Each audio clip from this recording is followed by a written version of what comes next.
Hello बच्चों। और कल जो संडे को टेस्ट हुआ था जिसमें ह्यूमन फिजियोलॉजी के शुरू के 3 चैप्टर आए थे, उनका हम क्वेश्चन नंबर 1 से लेकर 50 तक सोल्यूशन दे चुके थे। अब हम लोग 51 से लेकर 100 तक आज देखने जा रहे हैं, ठीक ना। क्वेश्चन था, ये फिगर दिया हुआ था और उसमें सारी जो ABCD लिखा था उनको पहचानना था, तो हमने उस डायग्राम थोड़ा उतना क्लियर नहीं है, पहले से अलग से बना के रखा। और सब लोगों को पता है कि जो लेफ्ट साइड में है इसको कहते हैं left atrium, left ventricle, right atrium और राइट वेंट्रिकल। पक्का। और इससे पता चलता है कि जो लेफ्ट वेंट्रिकल ब्लड को पंप करती है पूरे बॉडी के लिए, उसको तो सब लोग समझते होंगे एओर्टा कहते हैं। और ये जो लंग्स के लिए आता है, तो हमने तुमसे एक बात कही थी कि जो अबे फ्रॉम द हार्ट ब्लड ले जाए वो हमेशा आर्टरी होती है, चाहे ये पल्मोनरी आर्टरी ही क्यों ना हो, चाहे ये एओर्टा ही क्यों हो। और जो टुवर्ड हार्ट ब्लड लेके आए वो हमेशा वेन्स कहलाती हैं, फिर चाहे लंग्स लाती हो तो पल्मोनरी वेन हो गई, अदर बॉडी पार्ट्स लाती हो तो वेना कैवा हो गई। अब यूजुअली ये माना जाता है कि वेन्स में हमेशा गंदा ब्लड होता है, आर्टरी में हमेशा अच्छा ब्लड होता है, मगर हमने कहा था pulmonary artery, pulmonary vein exception होती है, क्योंकि ये लंग्स से ब्लड लाती है जहां गंदी गैस निकाल चुके होते हैं और अच्छी गैस ऐड कर चुके होते हैं ना। इसलिए पल्मोनरी वेन और पल्मोनरी आर्टरी यहाँ उल्टा होता है। पल्मोनरी वेन में अच्छा ब्लड होता है, ऑक्सीजनेटेड ब्लड होता है, इसमें डीऑक्सीजन। तो हमने जो डायग्राम बना रखा है इसमें जितना पोर्शन ये रेड से बनाया ये सब ऑक्सीजनेटेड ब्लड वाला है। और अच्छे ब्लड में, ऑक्सीजनेटेड ब्लड में ऑक्सीजन ज्यादा होगी, अर्थात ऑक्सीजन का पार्शियल प्रेशर कितना 95 mmHg, और अच्छे ब्लड में CO2 अर्थात गंदगी कम होगी, तो CO2 का जो लो पार्शियल प्रेशर होता है 40 होता है। इसी तरह इस तरफ जो हमने सर्कुलेटरी सिस्टम बनाया वो ब्लू कलर से बनाया, यानी कि डीऑक्सीजनेटेड ब्लड वाला पोर्शन बनाया है। और डीऑक्सीजनेटेड ब्लड में, गंदे ब्लड में अच्छी चीज कम है, O2 40 mmHg वाली होती है और CO2 45। तो इस तरह से यहां सारे नाम समझ गए और किधर कितनी पार्शियल प्रेशर होना चाहिए अपने मन से देख लेना। इसका आंसर हो गया सेकंड। चलो नेक्स्ट क्वेश्चन है, body tissue obtained oxygen from haemoglobin because of it's dissociation in tissues caused by. देखो, हम तुम्हें पूरा बोहर इफेक्ट पढ़ाए थे और हमने तुमसे कहा था कि अगर ब्लड में, हमारे ब्लड में CO2 की मात्रा बढ़ जाए, बड़े बच्चे की जिद बढ़ जाए, तो मम्मी का छोटे बच्चे से प्यार घट जाएगा, मम्मी छोटे बच्चे को गोद से उतार देगी, अर्थात ऑक्सी हीमोग्लोबिन हीमोग्लोबिन से डिसोसिएट हो जाएगा, हीमोग्लोबिन और ऑक्सीजन में। तो इस तरह से चाहे तो कहते हो CO2 की मात्रा बढ़ जाए, या हाइड्रोजन कंसंट्रेशन बढ़ जाए, या बॉडी टेम्परेचर बढ़ जाए, या ऑक्सीजन का पार्शियल प्रेशर कम हो जाए। इन सभी केसेस में तो वैसे तो आंसर लो ऑक्सीजन कंसंट्रेशन ये भी सही है, हालांकि तुम्हें बताएं गैस के लिए कंसंट्रेशन बजाय पार्शियल प्रेशर शब्द बोलना चाहिए था, सल्यूट के लिए कंसंट्रेशन बोला जाता है। हाई CO2 कंसंट्रेशन ये भी अपने आप में सही है, लेकिन ये ज्यादा उचित इसलिए है, या दोनों साथ बातें एक साथ दी हैं, ये सोने सुहागा हो गया कि लो O2 concentration, high CO2 concentration. पक्का। तो इसलिए ये ज्यादा बेहतर है फर्स्ट आंसर। इसके बाद हमने तुमसे क्या बोला था, third question, question number 53, during inspiration, तुम जानते हो जब हम सांस अंदर लेते हैं तो हमें थोरेसिक केज का वॉल्यूम बढ़ाना पड़ता है। और ध्यान करो, पढ़ाते समय ऐसे सांस ली थी तो हमने कहा था कि जो थोरेसिक केज होती है जिसमें स्टर्नम और रिब्स आती हैं, ये फॉरवर्ड और अपवर्ड डायरेक्शन चली जाती थी, जिससे डार्सोवेंट्रल डायमीटर बढ़ जाता था, डायफ्राम ऐसे कॉन्ट्रैक्शन करता था तो वो कुछ न कुछ नीचे आ जाता था, जिससे एंटीरो पोस्टीरियर डायमीटर बढ़ जाता था। तो कुल मिला के हम ये बताना चाहते हैं कि जब इंस्पायरेशन करते हैं तो डायफ्राम जो कि डोम शेप्ड होना चाहिए था वो होने लगता था कैसा, फ्लैट। कैसा होने लगता था, वो फ्लैट होने लगता था। और जो इस रिब्स और स्टर्नम होती वो फॉरवर्ड और अपवर्ड डायरेक्शन में मूव कर जाती है। इसलिए आंसर हो गया कौन सा, फोर्थ आंसर हो गया भाई, ठीक है ना। चलो अगला हम देखते हैं। लिखा है कि 54 क्वेश्चन में न्यूमोटैक्सिक सेंटर, जब हम तुम्हें क्लास में पढ़ाते थे तो ध्यान करो इस तरह से पूरा सिस्टम बनाया, थोड़ा ब्रेन जो है हमने वैसे ही बना लिया डायरेक्ट, क्योंकि हमें उसमें दर्शाना रहता है। ये सब लोग समझते होंगे थोरैक्स है, एब्डोमेन है, थोरैक्स एब्डोमेन के बीच का पार्टीशन जिसको डायफ्राम कहा करते थे। और हमने तुम्हें ब्रेन में क्या है, ये मेड्यूला बनाया जिसमें न्यूमोटैक्सिक से रिस्पिरेटरी रिदम सेंटर होते हैं। अलग बात है कि डॉर्सल साइड में भी होता है, वेंट्रल साइड में भी होता है। और फिर हमने ऊपर पोन्स में न्यूमोटैक्सिक सेंटर बताए थे ना। तो अभी न्यूमोटैक्सिक सेंटर के बारे में डिटेल आगे क्वेश्चन आएगा उसमें बताएंगे। तो इस तरह से रिस्पिरेटरी रिदम सेंटर मेड्यूला में होते हैं और न्यूमोटैक्सिक सेंटर कहाँ होते हैं, पोन्स में होते हैं। अच्छा 55 नंबर क्वेश्चन देखो, देखो हम तुम्हें बताएं विच of the following is correct statement. अच्छा देखो, सब लोग जानते हैं कि ये करेक्ट है कि क्या है, जो स्टोन ग्राइंडिंग का काम करते हैं या जो कॉटन मिल में काम करते हैं या फ्लोर मिल में काम करते हैं, तो उनके लंग्स में प्रोलॉन्ग एक्सपोजर होता रहता है फॉरेन पार्टिकल का। कॉटन फाइबर चले जा सकते हैं, स्टोन पार्टिकल जा सकते हैं ना। और तो हमने तुमसे कहा था शुरू में तो क्या होता है, हमारी जो डस्ट सेल हैं वो उस फॉरेन पार्टिकल से उसका फाइगोसाइटोसिस कर जाती हैं, लेकिन प्रोलॉन्ग एक्सपोजर होता था, ध्यान करो, तो वो कोप अप नहीं कर पाती थी। नतीजा ओरिजिनल टिश्यू जो सिंपल स्क्वेमस एपिथेलियम टिश्यू होता था डैमेज होने लगता था, उसकी जगह कोलेजन फाइबर अर्थात फाइब्रोसिस होने लगती थी, गैसेस एक्सचेंज प्रॉपर नहीं हो पाता था और हम मारे जा सकते थे। बीमारी का नाम हमने न्यूमोकोनियोसिस बताया था ना, जिसके दो रूप बताए थे, सिलिकोसिस या एस्बेस्टोसिस। तो इस तरह से जो ये आंसर बिल्कुल सही है। फिर बाकी तुम अपना खुद देख लेना कि हालांकि इस पे भी हमको थोड़ा सा डाउट है, लेकिन तुम्हारे सिलेबस में नहीं है इसलिए चल जाएगा, क्योंकि ब्रोंकाइटिस का बड़ा कारण सिगरेट स्मोकिंग भी माना जाता है।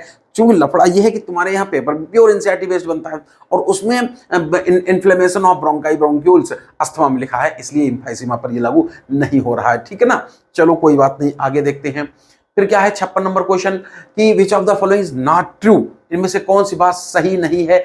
बार बार O2 CO2 के पार्शियल प्रेशर पढ़ा चुके हैं, तो सब लोग को पता है कि लंग्स के एल्वेलाई में ऑक्सीजन का पार्शियल प्रेशर 40 होता था और CO2 का ऑक्सीजन का पार्शियल प्रेशर 104 होता था और CO2 का होता था 40। और जो ऑक्सीजनेटेड ब्लड होता है उसमें ऑक्सीजन का पार्शियल प्रेशर 95 होता था, कार्बन डाइऑक्साइड का 40। गंदे ब्लड में जो होता है डीऑक्सीजनेटेड ब्लड में ऑक्सीजन का कम होता था 40 होता था और कार्बन डाइऑक्साइड का 45 होता था ना। तो इस तरह से इस वैल्यू को हम बार बार ऐसे नहीं बता सकते, तुम लोग सब समझदार हो। चलो, maximum amount of oxygen is lost from the blood, तो तुम जानते हो कि लंग साइड में तो इनटू द ब्लड आएगा और टिश्यू साइड में फ्रॉम द ब्लड जाएगा, तो इसलिए आंसर हो गया कैपिलरी सराउंडिंग द टिश्यू या बॉडी सेल्स। इसके बाद देखो, respiration in insect is called direct because, देखो हम तो बताएं कि जो कॉकरोच का ब्लड होता है, इंसेक्ट का ब्लड होता है, उनमें हमारी तरह हीमोग्लोबिन अर्थात कोई ऑक्सीजन बाइंडिंग पिगमेंट नहीं होता है, और जब ऑक्सीजन बाइंडिंग पिगमेंट नहीं होता तो वो O2 का ट्रांसपोर्टेशन नहीं करा सकता है। इसलिए भगवान ने क्या किया, उनके शरीर में इस तरह की पूरी पाइपलाइन डाल रखी थी। जो बॉडी पर कॉकरोच में तो 2+8 के हिसाब से 2 थोरेसिक रीजन में, 8 एब्डोमिनल रीजन में ऐसे छोटे छोटे पोर होते जिनको स्पाइरिकल्स कहते हैं। फिर अंदर एयर चेंबर मिलता था। इस तरह से 6 लॉन्गिट्यूडनल ट्रैकियल ट्रंक होते हैं, 2 डॉर्सल साइड में, 2 वेंट्रल साइड में और एक लेटरल साइड में। और अब फिर यहाँ से ट्रैकी निकलती थी, फिर ट्रैक्यूल्स बदल जाती, कैपिलरीज बदल जाती, तो प्रत्येक बॉडी सेल तक डायरेक्ट यहाँ से ऑक्सीजन पहुंचाती थी। इसलिए आंसर होगा इसका ये। यहाँ हीमोलिम्फ या हीमोसील का कोई रोल नहीं होता है, तो आंसर हो गया इसका फर्स्ट। फिर हमने तुम्हें बताया था incidence of emphysema A respiratory disorder in high cigarette smoker in such cases, तो हमने तुमसे अभी अभी बताया था कि एम्फाइसीमा में एल्वेलर वॉल डैमेज हो जाती हैं, वहां पर जो ओरिजिनल टिश्यू होता है जिसको हम लोग कहते हैं क्या, स्क्वेमस एपिथेलियम, उसकी जगह पर वहां फाइब्रस टिश्यू बनने लगता था।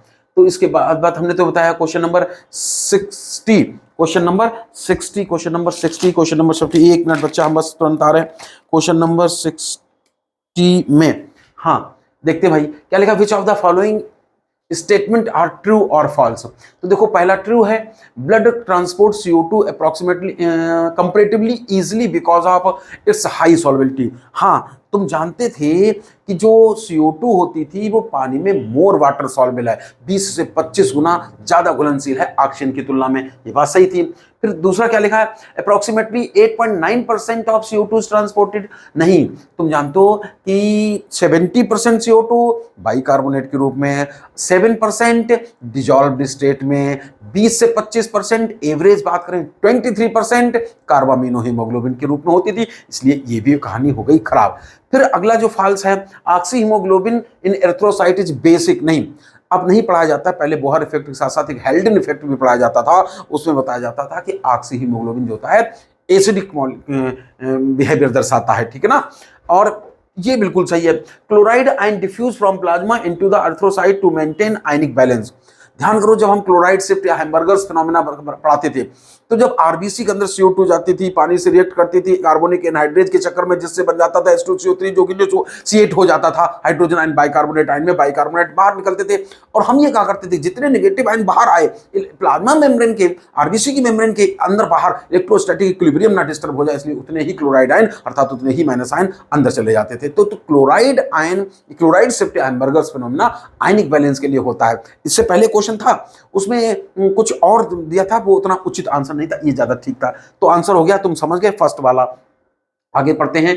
एसर्शन रीजन में लिखा है कि inspiration can occur if the pressure within the lungs अर्थात intrapulmonary pressure is less than the atmospheric pressure, बिल्कुल सही बात है। Expiration takes place when the intrapulmonary pressure is higher, ये भी सही बात है। लेकिन हालांकि इसका इससे कोई एक्सप्लेनेशन से लेना देना नहीं है, दो अलग अलग घटनाएं दी जो कि सत्य हैं, लेकिन ऐसा ये तो फिर आंसर हो गया कि दोनों सही हैं लेकिन करेक्ट एक्सप्लेनेशन नहीं है।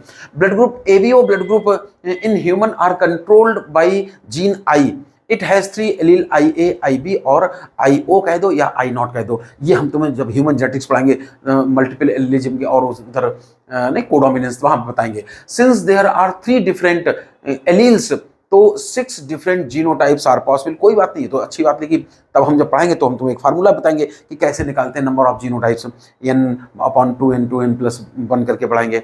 हाउ मेनी फिनोटाइप्स, तो जो ब्लड ग्रुप हैं, जितने प्रकार के ब्लड ग्रुप हैं वही उनके फिनोटाइप्स हैं। तो ध्यान करो, जब हम पढ़ते समय ऐसे पूरा डायग्राम बनाते थे और कहा करते थे ये मान लो वो इंसान है जिसमें एक दबंग रहता है, कोई नहीं रहता, शून्य बटे सन्नाटा, अर्थात ब्लड ग्रुप O कहते थे। इसमें 2 दबंग रहते, 2 जन रहते, 2 एंटीजन रहते, इसको ब्लड ग्रुप AB कहते थे, ब्लड ग्रुप B कहते थे, ब्लड ग्रुप A कहते थे। तो टोटल ब्लड ग्रुप तो 4 ही प्रकार के पढ़ाते थे, इसलिए आंसर हो गया इसका थर्ड, जिसमें 4 टाइप के फिनोटाइप पॉसिबल हैं। साथ साथ क्वेश्चन नंबर 63 स्टेटमेंट दिए हैं, पूछा क्या सही है। Carbonic anhydride is present in erythrocyte, ठीक है, कार्बोनिक एनहाइड्रेट प्लाज्मा में भी होता है लेकिन सफिशिएंट क्वांटिटी में तो आरबीसी के अंदर ही होता है, बात सही है। In erythrocyte the carbon dioxide combined with water and transport, ये भी बिल्कुल सही बात है। कार्बोनिक एनहाइड्रेट के चक्कर में CO2 और H2 रिएक्ट कर जाते थे और कार्बोनिक एसिड बन जाता था जो कि डिसोसिएट हो जाता था हाइड्रोजन और बाइकार्बोनेट आयंस में। तो बिल्कुल सही है दोनों बातें, क्वेश्चन इसका आंसर हो गया फर्स्ट। इसका 64 क्वेश्चन है, mark the true statement among the following with reference to normal breathing. अच्छा ध्यान करो, हम जब तुम्हें 2 प्रकार का ब्रीदिंग पढ़ाते थे और हम तुम्हें एक तो क्वाइट ब्रीदिंग यानी कि नॉर्मल ब्रीदिंग बनाते, शांत भाव से सांस लेना, एक लगाते थे फोर्स ब्रीदिंग, ताकत लगा के सांस लेना। ब्रीदिंग कोई भी हो, 2 ही उसके पहलू बताते थे, एक बार सांस अंदर जाएगी इंस्पिरेशन, दूसरा सांस बाहर आएगी एक्सपिरेशन, इस वजह से यहाँ पर होता है। लेकिन हम ये कहते थे कि जैसे किसी स्प्रिंग को पकड़ के खींचने में ताकत लगाई नहीं पड़ती है, छोड़ दो अपनी पुरानी अवस्था में स्वयं आ जाती है, ऐसे ही हम अपने लंग्स को जबरदस्ती थोरेसिक वाल की मदद से एक्सपेंड तो कराते हैं, और जब लंग्स एक्सपेंड करेंगे सांस अंदर जाएगी, इंस्पिरेशन होगा, तो इंस्पिरेशन में एनर्जी और मसल्स खर्च होती है, इसलिए एक्टिव प्रोसेस होता था। इलास्टिक रिकॉइल के चक्कर में पूरी थोरेसिक केज अपनी पुरानी अवस्था में स्वयं आ जाती है, इसलिए एक्सपिरेशन पैसिव प्रोसेस होता है। हाँ, फोर्स ब्रीदिंग में दोनों एक्टिव प्रोसेस हो जाते थे क्योंकि दोनों में मसल्स इस्तेमाल होती थी, क्योंकि दोनों में एनर्जी खर्च होती थी ना। तो इस तरह से तुम अपने आप आंसर समझ गए, सेकंड हो गया इसका। 65 नंबर क्वेश्चन देखो, respiratory process is regulated by certain specialised centre in the brain, one of the following listed centre can reduce the. देखो न्यूमोटैक्सिक सेंटर का नाम कितना सुंदर है, न्यूमोस माने एयर से होता है, टैक्सिस माने मूवमेंट होता है। वो कहता है कि हम तुम्हारे रेस्पिरेटरी ऑर्गन में एयर वाले पोर्शन में मूवमेंट बढ़ा देंगे। अब कैसे मूवमेंट बढ़ाएगा, अगर सोचो हमको सांस लेने में 2 सेकंड लगेंगे तो सांस निकालने में भी 3 सेकंड लगेंगे, टोटल काम करने में 5 सेकंड लग गए, तभी तो 1 मिनट में 12 सांसें ले पाएंगे। लेकिन अगर हम सांस जो 2 सेकंड लेते थे जिसके लिए हमें 3 सेकंड निकालने के लिए चाहिए था, उसको अगर हम 1 ही सेकंड कर ले तो हम हो सकता है टोटल काम हम 1 सेकंड सांस लें, 1.5 सेकंड में अगले निकाल दें, 2.5 सेकंड में पूरी सांस कंप्लीट हो जाए। तो जो हम 5 सेकंड खर्च करते थे एक ब्रीथ में, वो अब 2.5 सेकंड में होने लगा। जो हम 1 मिनट में 12 सांसें ले पाते थे, अब हो सकता है 24 लेने लग जाए। इस तरह से न्यूमोटैक्सिक सेंटर इंस्पिरेशन के इंटरवल को कम करके ओवरऑल रेस्पिरेशन रेट को बढ़ा देते थे। चलो अगला देखते हैं, question number 66 which of the following cause in increase in the sodium reabsorption in distal convoluted tubule. तुम्हें पता हो एल्डोस्टेरोन को साल्ट रिटेनिंग हार्मोन कहते हैं, वो जितना ज्यादा निकलेगा डीसीटी की दीवार से हम उतना ही बॉडी में होल्ड कर लेंगे साल्ट अर्थात NaCl, पेशाब में नहीं जाने देंगे ज्यादा। तो ये अलग बात है, जब हम पूरी कहानी तुम्हें रेनिन एंजियोटेंसिन एल्डोस्टेरोन सिस्टम अर्थात रास पढ़ाते समय समझाए थे, अगर तुम्हें ध्यान हो तो। चलो नेक्स्ट देखते हैं, लिखा है एसर्शन रीजन में लिखा है a special case of RH incompatibility. जब हम तुम्हें RH फैक्टर बढ़ाते हैं सर्कुलेटरी सिस्टम में तो हम तुम्हें कई केस पढ़ाते हैं कि फादर मदर और उनके बच्चे के बारे में बताते हैं। हो सकता है फादर RH पॉजिटिव हो, उनकी शादी हुई मतलब जिस महिला से वो मतलब बच्चे की मम्मी RH पॉजिटिव वो भी हो, तो बच्चे RH पॉजिटिव होने का चांस है, कोई बात नहीं। दोनों निगेटिव है तो बच्चे निगेटिव के चांस हैं। अगर एक निगेटिव एक पॉजिटिव तो निगेटिव भी हो तो सकता है लेकिन पॉजिटिव के भी चांस ज्यादा हैं। और हमने तुमसे कहा ये, लेकिन इतने 4 केसेस में से तभी केवल एक केस आता है जिसमें बच्चे मरने का चांस होता है।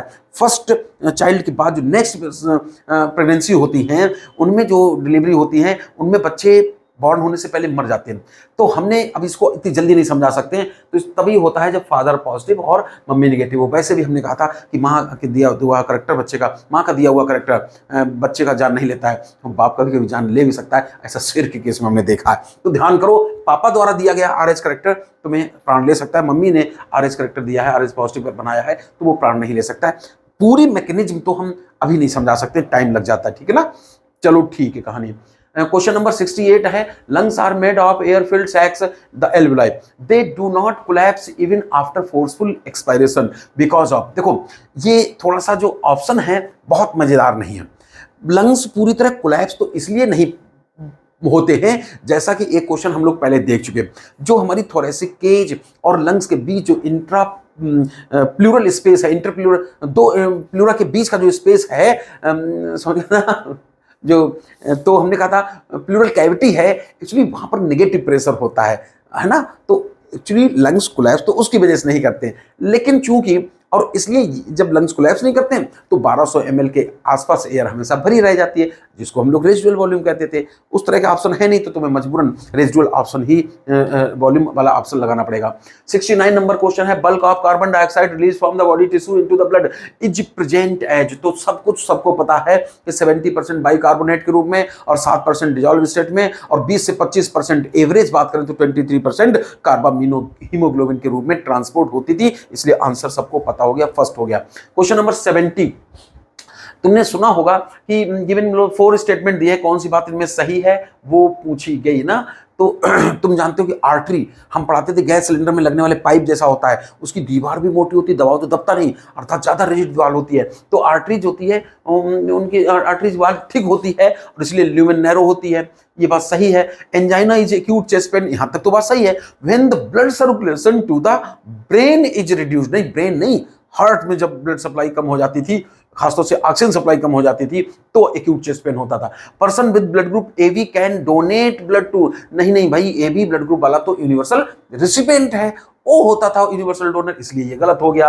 और calcium ions play very important role in the blood clotting, सबको पता है जब चोट लग जाती है लोग क्या करते हैं, मिट्टी का टुकड़ा या ईंटे का टुकड़ा रख लेते हैं चोट पर, क्योंकि ईंटे में साल्ट होता है, कैल्शियम साल्ट होता है। इस तरह से हमने कहा था पहला और चौथा सही है, इसलिए ऑप्शन हो गया फर्स्ट करेक्ट, ठीक है। 71 मैच कराने को है, इतना सरल है, इस पे हमें ज्यादा दिमाग लगाने की जरूरत नहीं, सब लोग खुद ही समझदार हों हैं। चलो 72 लिखा है कि ट्रू अबाउट RBC, ये भी वही बात है कि कितना परसेंट CO2 कितने परसेंट CO2, तो बार बार बता चुके हैं कि 70% CO2 बाइकार्बोनेट के रूप में, 7% डिजॉल्व स्टेट के रूप में, और 20 to 25 20 से 25% कार्बामिनो हीमोग्लोबिन के रूप में ट्रांसपोर्ट होती है। तो अपना मैच करा लेना कि कौन सा सही है। चलो 73 आर्टिफिशियल पेसमेकर तब लगाते हैं जब एसए नोड डैमेज हो जाती है, क्योंकि एसए नोड जो 1 मिनट में 72 टाइम्स बीट डिपोलराइज करती थी, जिसकी वजह से हमारी धड़कन 72 होती थी, अगर वो काम करना बंद कर जाए तो हार्ट धड़कवाने की जिम्मेदारी एबी नोड पे आ जाती थी, जो कम इंपल्स जनरेट कर पाती है, अप्रॉक्स 45 टाइम्स जो है डिपोलराइज हो पाती है 1 मिनट में। तो इस तरह से हमें हार्ट फेलियर कंडीशन में जाने लगते हैं। तो हमने कहा था एसए नोड के सब्स्टिट्यूट के रूप में, नेचुरल पेसमेकर के सब्स्टिट्यूट के रूप में आर्टिफिशियल पेसमेकर लगाया जाता है। तो आंसर हो गया थर्ड, इसका ब्लॉकेज से कोई लेना देना नहीं है, उसके लिए तो बाईपास सर्जरी करनी पड़ती है। 74th क्वेश्चन हो गया कि कौन सा कैटायन जो है वो प्रोथ्रोम्बिन को थ्रोम्बिन में बदलता है, तो थ्रोम्बोप्लास्टी में जो भी अपना है। तो तुम जानते हो कि बाकी सबसे क्या लेना देना है, हालांकि बहुत एग्जैक्ट आंसर भले ना हो, लेकिन कैल्शियम ही ब्लड क्लॉटिंग में मेन मदद करता है, सबको पता है। 75 ये भी बहुत ही आसान है कि अल्ट्राफिल्ट्रेशन वोमेन कैप्सूल के अंदर होता है।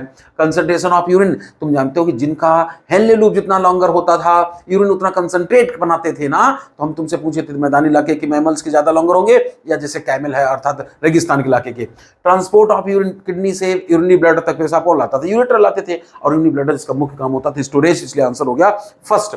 चलो आगे देखते हैं 76 लिखा है which of the following statement is correct with respect to kidney function. तो किडनी फंक्शन से संबंधित जो है पहला लिखा है when someone drink lot of water ADH release is suppressed. देखो एडीएच का नाम कितना सुंदर है, एंटी डायरेटिक हार्मोन। हमने तुमसे क्या कहा था कि जब तुम्हें इस तरह से पूरा डायग्राम बनाया था नेफ्रॉन वाला, तो हमने तुमसे ये कहा था कि 70 से 80% तो पानी कहाँ से एब्जॉर्ब होता है, पीसीटी की दीवार से। 5% के आसपास पानी कहाँ से एब्जॉर्ब होता है, हेनले ट्यूब की दीवार से। 70 से 80% तो यहाँ से एब्जॉर्ब होता है, 5% यहाँ से एब्जॉर्ब होता है। लेकिन ये जो दो वाटर है इनमें कोई शक शंका नहीं है, ये तो वाटर एब्जॉर्ब होने ही होने हैं, इनको ऑब्लिगेट वाटर भी कह सकते हैं। लेकिन जो डीसीटी और thick part of ascending limb होता है, दोनों को मिला के डाइल्यूटिंग सेगमेंट कहते हैं, इनकी दीवार वाटर के लिए इम्परमेबल होती है। इसको केवल एडीएच के द्वारा परमेबल बनाया जा सकता है और तब जाके अप टू 20% वाटर यहां से एब्जॉर्ब किया जा सकता है, up to 20% under the ADH ना, ऐसे नहीं किया जा सकता है, एडीएच की मदद से किया जा सकता है, वरना इसकी दीवार इम्परमेबल होती है। तो ये कंडीशनल वाटर होता है और ये तभी एब्जॉर्ब किया जाता है जब पानी में, बॉडी में पानी की कमी होने लगती है। अब जब हम फालतू का पानी पिए पड़े तो हमारे शरीर में पानी कमी होने का कोई चांस नहीं, बल्कि और फालतू का पानी बाहर निकालेंगे, वरना शरीर जो है बेकार हो जाएगा। तो इसलिए हम कहेंगे कि चूंकि उसका नाम ही है एंटी डायरेटिक हार्मोन, वो एंटी है डायरेसिस का, एंटी है अत्यधिक पेशाब बनने का। तो वो पेशाब कब नहीं बनने देगा ज्यादा, जब हमने कहा था शरीर में पानी की कमी हो जाए, तब वो वाटर रीअब्जॉर्ब कराएगा शरीर की जरूरत पूरा करने के लिए। इसलिए लिखा है बिल्कुल सही कि जब फालतू बहुत ज्यादा पानी पियोगे तो एडीएच की निकालने की जरूरत नहीं है, एडीएच का सिक्रीशन सप्रेस हो जाएगा पक्का। बाकी लिखा है exposure of cold temperature blood flow stimulate, इन सब का कोई ब्लड फ्लो का लेना देना नहीं है। चौथा ऑप्शन देखते हैं, during summer when the body losses lot of water by the evaporation, नहीं, जब शरीर में पानी की कमी हो जाएगी तो एडीएच ज्यादा से ज्यादा निकलेगा ताकि यहां से वाटर रीअब्जॉर्ब करा पाए। तो चलो 77 नंबर क्वेश्चन है, which of the following statement is in regard to the excretion by the human kidney is correct. तो आंसर है ये, देखो हम तुम्हें बताते थे कि हम लोग पर डे जो है पर मिनट 125 ml पर मिनट के हिसाब से ग्लोमेरुलर फिल्ट्रेशन करते थे ना। ग्लोमेरुलर फिल्ट्रेशन रेट होती थी 125 ml पर मिनट, या एक दिन में निकाली थी तो 180 लीटर होती थी। ये अलग बात है कि उसका 99.2%, भले एनसीईआरटी ने अप्रॉक्स 99% लिखा है, लेकिन एग्जैक्ट है 199.2% चीजें रीअब्जॉर्ब कर ली जाती हैं, 0.8% यूरिन में बदलती हैं। तो एक तो बात सही है। फिर हम जब तो पढ़ाते थे पूरा रीअब्जॉर्प्शन तो बताते थे पीसीटी की दीवार के लिए लिखते थे परमेबल टू ऑल, यहां से solvent as well as solutes absorb किए जा सकते हैं, रीअब्जॉर्ब किए जा सकते हैं। डिसेंडिंग लिम्ब के लिए लिखते थे परमेबल टू वाटर ओनली, और thin part of ascending limb के लिए लिखते थे more permeable to minerals but less permeable to water, और thick part of ascending limb and DCT के लिए लिखा करते थे less permeable to minerals impermeable to water. तो इस तरह से ये बातें अपनी देखना बिल्कुल सही है, कौन सी कहां पे लागू होती है, ठीक है ना। चलो आगे देखते हैं 78 number question, some injury in the chordae tendineae of the tricuspid valve. देखो हमने पहले से हार्ट बना रखा है, हम लोग जानते हैं कि इधर की चीजें लेफ्ट कहलाती हैं, बाईं तरफ, और बा माने बाईं साइड, बा माने बाइकस्पिड वाल्व। ये जो वाल्व होता था बाइकस्पिड होता था, राइट एट्रिया राइट वेंट्रिकल के बीच ये होता था ट्राइकस्पिड। और हमने कहा था ये जो फ्लैप होते थे, कस्प होते थे बाइकस्पिड ट्राइकस्पिड के, ये पलट न जाए इसके लिए भगवान ने क्या हुआ, कुछ थ्रेड लाइक स्ट्रक्चर जोड़ दी थी। इन्हीं टेंडन की बनी थ्रेड लाइक स्ट्रक्चर को कॉर्डी टेंडनी कहते थे। ये हमने दोनों साइड बनाई थी, इधर की तोड़ के दिखा दी। अब सोचो जब ट्राइकस्पिड वाल्व की कॉर्डी टेंडनी टूट गई तो जो ब्लड, ये वाल्व अब क्या है वेंट्रिकल में कॉन्ट्रैक्शन होगा, ब्लड प्रेशर बढ़ेगा, तो ये वाल्व कस्प पलट भी सकते हैं। पलट गए तो यहाँ का कुछ ब्लड जो है इधर वापस आ सकता है, यानी कि पल्मोनरी आर्टरी में पूरा ब्लड नहीं जा पाएगा, और जब पूरा ब्लड नहीं जा पाएगा तो ब्लड प्रेशर यहाँ कम हो जाएगा ना, तो flow of blood into the pulmonary artery will reduce हो जाएगा, और इधर का पूरा ब्लड इसी में जाएगा, इसलिए यहाँ फ्लो में कोई फर्क नहीं आएगा। तो जैसा सवाल पूछा जाए कि किस साइड के कॉर्डी टेंडनी तोड़े गए, उसी अनुसार आंसर देना। चलो आगे देखते हैं हम लोग 79 लिखा है, which among the following is incorrect during each cardiac cycle, है ना। इस तरह का क्वेश्चन हम तुम्हें अभी बता चुके हैं। अच्छा ये क्वेश्चन में थोड़ा सा डाउट है, डाउट ये है इसलिए हम उसको कॉमन कराए दे रहे हैं कि जैसे एनसीईआरटी ने लिखा है ना कि कार्डियक आउटपुट पढ़ाते समय लिखा है कि ईच वेंट्रिकल से approx 70 ml blood pump out होता है, तो इसके लिए इसको कॉमन कराए दे रहे हैं। यहाँ पर इनकरेक्ट होता तो शायद कोई आंसर लग जाता, करेक्ट पूछा जाता तो कोई आंसर लग जाता, लेकिन इनकरेक्ट पूछा तो इसको हटाए दे रहा है अभी, ठीक ना। चलो आगे देखते हैं 80 नंबर क्वेश्चन है, which of the following correctly explain phase या event in the cardiac cycle in a standard electrocardiogram. ECG को जब हम कार्डियक साइकिल से हमने कहा कंपेयर करते हैं, तो हमने ऐसे तुम्हें बताया था कि पूरी कार्डियक साइकिल जिसको कंप्लीट होने में 0.8 सेकंड का समय लगता था, 0.1 सेकंड समय इसमें लगता था, 0.3 सेकंड का समय यहाँ लगता था, 0.4 सेकंड का समय यहाँ लगता था, टोटल साइकिल को कंप्लीट होने में 0.8 सेकंड का समय लगता था। अब हमने तुमसे कहा था इसको अगर ईसीजी से कंपेयर करें तो लगता P Q R S T, अर्थात पी वेव एस्ट्रियल सिस्टोल को, एट्रियल सिस्टोल को, Q wave Q R S complex जो है वेंट्रिकुलर सिस्टोल को, और टी वेव जो होती है ज्वाइंट डायस्टोल को दर्शाती है। तो तुम्हें ऑलरेडी ये बात पता हो गई। चलो आगे पढ़ते हैं। 81 क्वेश्चन नंबर लिखा है which of the following statements are correct, पूछा गया करेक्ट कौन से हैं। तो इसका मतलब है कि करेक्ट सभी होंगे, ज्यादातर करेक्ट ही है। इनकरेक्ट देखते हैं, लिखा है कौन सा, calcium ion is necessary for blood coagulation, बिल्कुल सही है। इसीलिए जो लेबोरेटरी वाले होते थे जब वो ब्लड का सैंपल ले जाते थे तो उसमें कैल्शियम छोड़ो उसमें ऑक्जिलेट साल्ट पड़े होते थे, चिलेट फॉर्मेशन पहले कुछ पढ़ाया जाता था, अब नहीं बताएंगे। तो कुल मिला के अच्छा, coagulation in blood, circulating blood को हेपेरिन जो है कोगुलेट होने से रोकता था, ये भी बात सही है। Clotting of blood involves change in the fibrinogen to fibrin, ठीक है, ये भी सही है। लेकिन लिखा है blood clotting involves cascade process, ठीक है, involving the number of factors, ये भी सही है। 13 फैक्टर क्लॉटिंग फैक्टर होते हैं in the active form always, ये गलत लिखा। जो 13 क्लॉटिंग फैक्टर हमारे ब्लड प्लाज्मा में पाए जाते हैं वो हमेशा एक्टिव नहीं होते, तब तो हमारा ब्लड जम जाएगा, कोगुलेट कर जाएगा। वो हमेशा इनएक्टिव फॉर्म में पाए जाते हैं। जब इंजरी होती है, जब ब्लड क्लॉटिंग करनी होती है, उसी दौरान वहां पर वो एक्टिव हुआ करते हैं, ठीक है ना।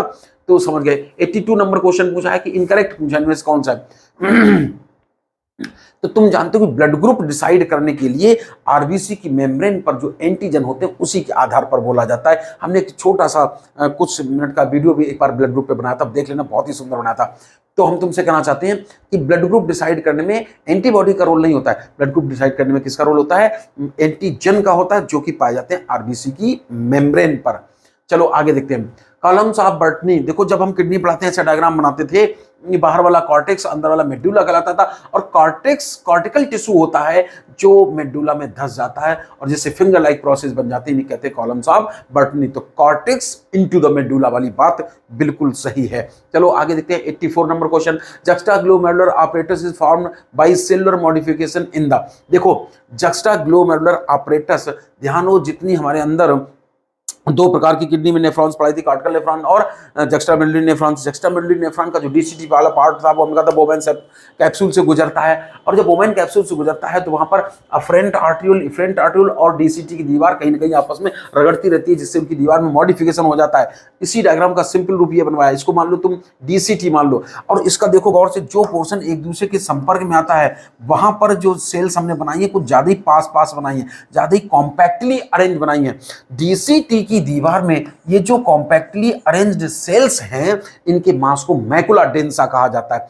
इधर इफरेंट में नहीं, अफरेंट आर्ट्रियोल की दीवार में कुछ सेल्स सॉलिन बनाई। देखो आर्ट्रियो या आर्ट्रियोल अंदर जो ट्यून का इंटरना होती है उसकी दीवार की सेल्स हमेशा स्क्वायमस होती है, लेकिन यहाँ पर जो पोर्शन कॉन्टेक्ट में आता है वो ऐसा लगता है स्वेल कर जाती है, और इनमें किसी चीज के ग्रेन्यूल्स भरे होते हैं, उसी को कहते हैं रेनिन। तो हमने तुमसे ये बोला कि इधर से ये जो रेनिन वाली सेल्स हैं जिनको जक्स्टाग्लोमेरुलर सेल्स कहते हैं, इधर डीसीटी से ये मैकुला डेंसा, दोनों को मिला के जक्स्टाग्लोमेरुलर apparatus कहते हैं। इसलिए आंसर हो गया अफरेंट आर्ट्रियोल और डीसीटी मिला के बनता है जक्स्टाग्लोमेरुलर apparatus। अगला क्वेश्चन है different type of excretory structure, बहुत ही सरल है, पूरी लिस्ट दी एनसीईआरटी में, सबको पता है। क्या हम बोले, प्रोटोनेफ्रिडिया पाए जाते थे किसमें, प्लेटीहेल्मिन्थीज में, सिर्फ प्लेटीहेल्मिन्थीज पाए जाते नहीं है, एम्फिऑक्सस में अर्थात सेफेलोकॉर्डेट्स में भी पाए जाते थे। साथ साथ तुम ध्यान करो सम रोटीफर्स में भी पाए जाते थे, सम एनलिट्स में भी पाए जाते थे ना। इसी तरह मल्पीगन ट्यूब्यूल्स किस में पाई जाती थी, तो तुम जानते थे मल्पीगन ट्यूब्यूल्स इंसेक्ट में पाई जाती थी। और इसके बाद हमने तुमसे बताया ग्रीन ग्लैंड या इंटीनल ग्लैंड किसमें पाई जाती थी, आर्थ्रोपोड्स का ही एक मेंबर है प्राण जिसको कहते थे, उसमें पाई जाती थी। और साथ साथ हमने तुमसे बोला था, तो इस तरह से तुम्हें सारी कहानी याद है, ज्यादा टाइम नहीं खराब करेंगे। 86 नंबर क्वेश्चन में क्या है, which one of the following statement is incorrect, ठीक है, इनकरेक्ट पूछा है तो पूरी कहानी को हम पढ़ें और समझाएं, सब लोग इस समझ आए कि कॉर्टेक्स हो गया, मेडुला हो गया, मेडुला में ये जो स्पेसेस होते थे उनको रीनल पिरामिड्स कहते थे। अब ये तो किडनी से यूरिन को बाहर लाने वाला पाइप है जिसको यूरेटर कहते थे, ये जब किडनी के अंदर धस जाता है तो छोटे छोटे कप लाइक स्ट्रक्चर में बदल जाता है जिनको कैलिक्स कहते हैं। एक वचन कैलिक्स, बहुवचन कैलिसिस कहलाता था। जो बड़े बड़े कप हैं तो इनको मेजर कैलिक्स, प्रत्येक मेजर कैलिक्स 2 या 3 माइनर कैलिक्स में बदल जाता है। माइनर कैलिक्स जो होता था यही रीनल पिरामिड के अपेक्स को ऐसे चारों तरफ से ऐसे ढके रहता है।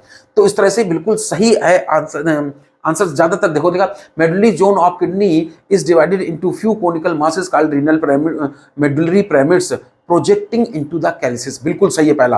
अब पहले सही वाले पढ़ लेते हैं, सेकंड का आंसर पता ही है सबको। ग्लोमेरुलस अलोंग विद वोमेन कैप्सूल कॉल्ड रीनल कार्पसल या मेल्पिगियन कार्पसल, ठीक है ना, हम लोगों को पहले से पता है। Renal corpuscle PCT DCT. अच्छा ये वाला फटाफट कहो तो स्टेटमेंट बना के दिखाएं। देखो हम लोग जब यहाँ पर ऐसे एक कलेक्टिंग डक्ट बनाते थे और उसमें जब इस तरह से नेफ्रॉन खोलते ओपन करते थे, तो चाहे कुछ भी करें, ये जो वोमेन कैप्सूल है कॉर्टेक्स में ही बनाया, पीसीटी है कॉर्टेक्स में ही बनाया, हेनले लूप से मेडुला बनाते थे, फिर डीसीटी आके बनाते थे कहां, कॉर्टेक्स में। तो ये भी बात बिल्कुल सही है। आंसर केवल गलत है कौन सा, सेकंड वाला ही गलत है, सबको पता हो गया।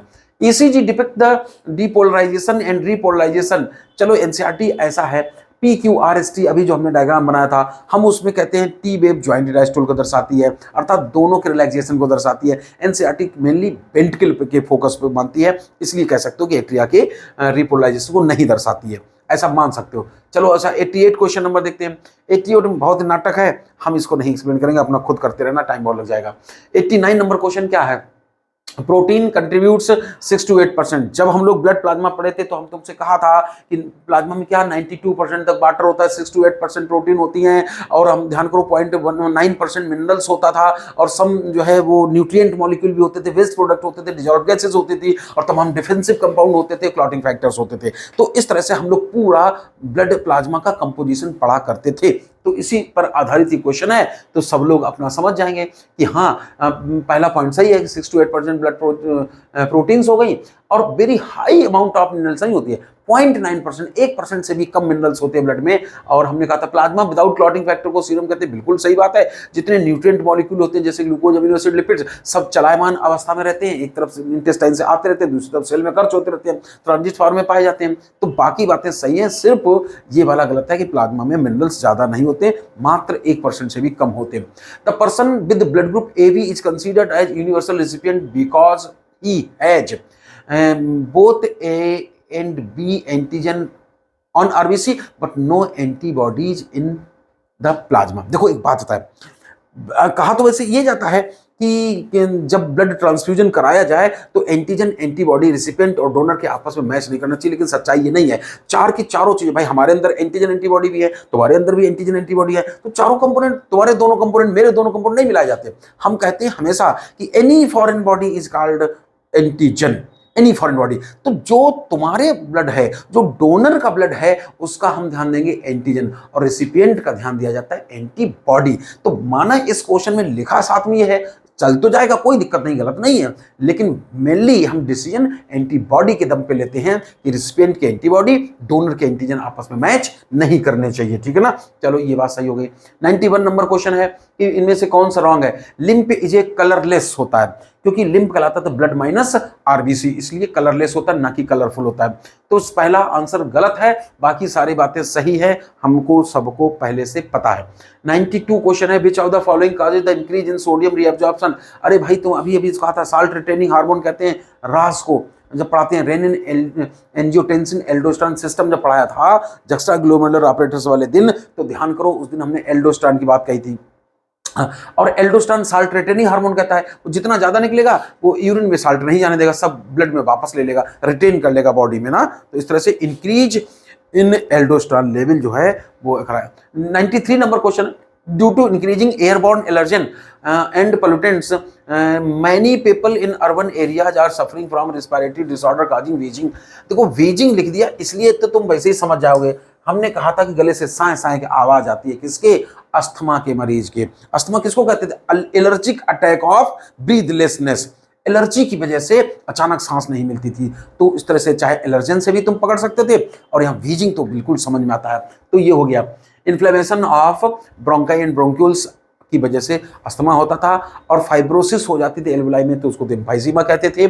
और हमने कहा था reduction in secretion of surfactant, अब ये नहीं पढ़ाया जाता है, भले सब लंग्स के दीवार डिटेल पढ़ाए जाते थे, तो वहाँ type 1 alveolar, type 2 alveolar cells पढ़ाए जाते थे, वहाँ पर कुछ सर्फेक्टेंट की बात कर दी जाती थी। और वो क्या है, जो न्यू बॉर्न होते थे उनमें अगर ना निकले तो उनको सांस लेने में बहुत दिक्कत आती थी, लंग्स को इन्फ्लेशन में दिक्कत आती थी। तो इसलिए हमने कहा था रिस्पायरेटरी डिस्ट्रेस सिंड्रोम हो जाता था, रिस्पिरेटरी डिस्ट्रेस सिंड्रोम हो जाता था बच्चों को। वो तुम्हारे सिलेबस में है नहीं, तो आंसर हो गया इसका फर्स्ट। चलो 94, when a person is suffering from poor renal absorption, ये क्वेश्चन जो है थोड़ा सा है अपवाद वाला, एक बार एम्स में आया था। तो कुछ किताबें इसका लगवाती हैं कि आंसर सेकंड भी लगवाती है, और कुछ किताबें फोर्थ लगवाती है। हालांकि हम फोर्थ के फेवर में हैं, क्योंकि उन्होंने एक्चुअली एम्स वाले हैं थोड़ा क्वेश्चन कठिन बनाते थे। पुअर रीनल रीएब्जॉर्प्शन, तो वो जब कहते हैं कंडीशन लगा दी हमने कि किडनी ज़्यादा रीअब्जॉर्ब नहीं कर पाएंगे, तो चाहे जितना एडीएस निकाल लो क्या फर्क पड़ने वाला है, तो इसलिए ये भी आंसर सही था। और increase arterial pressure in kidney, देखो जितना किडनी में प्रेशर होगा उतना ज़्यादा अल्ट्रा फिल्ट्रेशन होगा, अल्ट्रा फिल्ट्रेशन जितना ज़्यादा होगा पेशाब उतनी ज़्यादा बनेगी, इसलिए आंसर दोनों हो सकते थे, लेकिन हम लोग फोर्थ ज़्यादा प्रेफर करते हैं, ठीक है ना। चलो आगे देखते हैं क्या लिखा है। मैच कराने वाला है, ग्लाइकोसूरिया सब लोग समझते हैं, glucose in urine, renal calculi जो कैल्शियम साल्ट हो जाते थे, ऑक्जेलेट साल्ट बन जाते थे किडनी के अंदर, ग्लोमेरुलर नेफ्राइटिस, यहाँ बाई चांस पेपर में ग्लोमेरुलर लिखा रह गया, पूरा शब्द था ग्लोमेरुलर नेफ्राइटिस। तो हमने कहा था कि सिर्फ नेफ्राइटिस कहा जाए तो इन्फ्लेमेशन ऑफ किडनी होता है, ग्लोमेरुलर नेफ्राइटिस कहा जाता है इन्फ्लेमेशन ऑफ ये होता है बोमन कैप्सूल होता है या नेफ्रॉन होता है। और गाउट तुम जानते हो कि ऑक्जेलेट साल्ट जो होते हैं, यूरेट साल्ट, सोडियम यूरेट के क्रिस्टल्स जमा हो जाता था साइनोवियल फ्लूइड में, जिससे आर्थराइटिस हो जाती थी, ठीक है ना। अच्छा 96 नंबर क्वेश्चन है कि human RBC, mature human RBC में इन्यूक्लिएटेड होती है, विदाउट न्यूक्लियस होती है। हम तो कहते हैं विदाउट न्यूक्लियस, बात छोड़ो, सारे मेम्ब्रेन बाउंडेड सेल ऑर्गेनेल नष्ट हो जाते हैं जब वो बोन्स में बनती हैं, अर्थात जब वो इमेच्योर होती है तब तक उनको एर्थ्रोब्लास्ट कहते हैं, तो वो वैसी ही होती है जैसी अदर यूकैरियोटिक सेल होती है। लेकिन मैच्योरिटी आते आते सारे मेम्ब्रेन बाउंडेड सेल ऑर्गेनेल इसलिए नष्ट हो जाते हैं कि भगवान उनके अंदर ज्यादा से ज्यादा लाल रंग का पिगमेंट अर्थात हीमोग्लोबिन भरना चाहते हैं, क्योंकि जितना ज्यादा हीमोग्लोबिन होगा उतनी ज्यादा ऑक्सीजन बाइंड करेगी और ट्रांसपोर्ट करेगी, ठीक है ना। तो इस तरह से ज्यादा से ज्यादा स्पेस को भगवान ऑक्सीजन ट्रांसपोर्टेशन के लिए इस्तेमाल करना चाहते थे, या कह सकते हो हीमोग्लोबिन के लिए इस्तेमाल करना चाहते थे। क्वेश्चन नंबर 97 में इनकरेक्ट स्टेटमेंट पूछा गया और regarding mechanism of urine formation. तो तुमको पता है glomerular filtration rate is about 125 ml पर मिनट, ठीक है, 125 ml पर मिनट, या हम कह सकते थे 180 litre per day. Ultrafiltration is oppose by colloidal osmotic pressure, हम 3 प्रेशर पढ़ाते थे। इफेक्टिव फिल्ट्रेशन प्रेशर बराबर पढ़ाते थे, ध्यान करो, effective pressure glomerular hydrostatic pressure minus ऐसे पढ़ाते थे colloid osmotic pressure plus capsular pressure. कुछ याद आ रहा? तो ये दो जो होते अपोज करते थे और ये बाहर की तरफ भेजता था गंदगी को, तो इस तरह से बन जाता था effective filtration pressure. Effective filtration pressure जिसको हम लोग EFP कहते थे ना। तो इस तरह से पूरी कहानी बताई थी, तो तुम अपना देख लेना कि पहला सही है, दूसरा भी सही है। Counter current system contribute in diluting, नहीं वो तो इनको कंसंट्रेट बनाने के लिए होता था 4 times. Aldosterone induce greater reabsorption of sodium, हाँ उसको साल्ट रिटेनिंग हार्मोन कहते हैं, जितना ज्यादा होगा साल्ट उतना ज्यादा रिटेन करेगा, रीअब्जॉर्ब करेगा। आगे है 98 number question, which of the following set contains all group of ureotelic animals. तो यूरियोटिलिक हम तुमसे ध्यान करो कहा करते थे कि जो पानी में नहीं रहते हैं लेकिन पानी जिनको आसानी से अवेलेबल हो जाता है वो यूरियोटिलिक होते हैं। जो पानी में ही रहते हैं खासतौर से फ्रेश वाटर में वो अमोनोटिलिक हुआ करते थे, जो पानी की पहुंच से बहुत दूर रहते हैं वो यूरिकोटिलिक होने का चांस होता था ना। तो यहाँ पर तुम समझ गए, ये हो गए ऐसे। हाँ साथ साथ हमने बताया था 99 number question, if stretch receptor of urinary bladder remove कर दिया जाए तो क्या हो जाएगा। ये भी थोड़ा कंट्रोवर्शियल क्वेश्चन है, ये भी एक बार कंपटीशन में आया था, अलग अलग किताबें अलग अलग लगवाती थी, कुछ कहती थी मिक्सुलेशन विल नॉट टेक प्लेस और कुछ कहती है कंटिन्यू होता रहेगा। हम भी इस फेवर में हैं कि नॉट टेक प्लेस, क्योंकि जब स्ट्रेच रिसेप्टर हटा दिए तो मेरे हिसाब से ब्रेन तक सिग्नल ही नहीं पहुंचेगा, जब सिग्नल नहीं आएगा तो स्फिंक्टर रिलैक्स नहीं होंगे, तो इसलिए मिक्सुलेशन नहीं होना चाहिए तो मेरे हिसाब से। इसलिए आंसर फिलहाल अभी हम थर्ड ही इसका लगवाएंगे। 100 नंबर क्वेश्चन देखो, विच of the following factor is responsible for the formation of concentrated urine. तुम जानते हो ब्लड की तुलना में हमारा यूरिन 4 टाइम्स मोर कंसंट्रेटेड होता है। और जब हम तुम्हें counter current multiplier action system पढ़ाते थे तो ध्यान करो, ये कॉर्टेक्स बताते थे और ये ट्रायंगुलर शेप जो था ये मेडुला बताते थे, और ये कहा करते थे कि पूरे बॉडी फ्लूइड्स की जो कंसंट्रेशन होती है, बॉडी फ्लूइड की ऑस्मोटिक कंसंट्रेशन होती है वो 300 मिली ऑस्मोल प्रति लीटर के हिसाब से होती है। लेकिन ये जो मेडुला होता है इसमें चूंकि डीसीटी की दीवार से यूरिया आके डिजॉल्व होती रहती थी, क्लोराइड आयन आके मिलते रहते थे, इसलिए जो रीनल पिरामिड होता है इसका ऑस्मोटिक कंसंट्रेशन वाइब्रेशन बेस से अपेक्स की तरफ ग्रेजुअली इंक्रीज होता चला जाता था। तो और जिसकी वजह से पानी बाहर निकल निकल के आता था। तो यूरिन को कंसंट्रेट बनाने में सबसे बड़ा रोल जो मेडुलरी ग्राउंड मैट्रिक्स है उसके कंसंट्रेशन का होता है, ठीक है ना। तो पेपर 100 के 100 क्वेश्चन हो गए। और नेक्स्ट क्वेश्चन जो टेस्ट होना है, सबको आइडिया है कि टेस्ट नंबर 7 जो होना है, पिछले वीडियो में शायद हमारे मुंह से 8 निकल गया था, तो उसमें ह्यूमन फिजियोलॉजी के जो लास्ट 3 चैप्टर हैं वो आने हैं, ठीक है ना। सबको पता ही है मूवमेंटल लोकोमोशन और नर्वस यानी कि न्यूरल कोऑर्डिनेशन और केमिकल कोऑर्डिनेशन। तो आने वाले संडे के लिए तैयार हो जाओ और अच्छे से टेस्ट दो।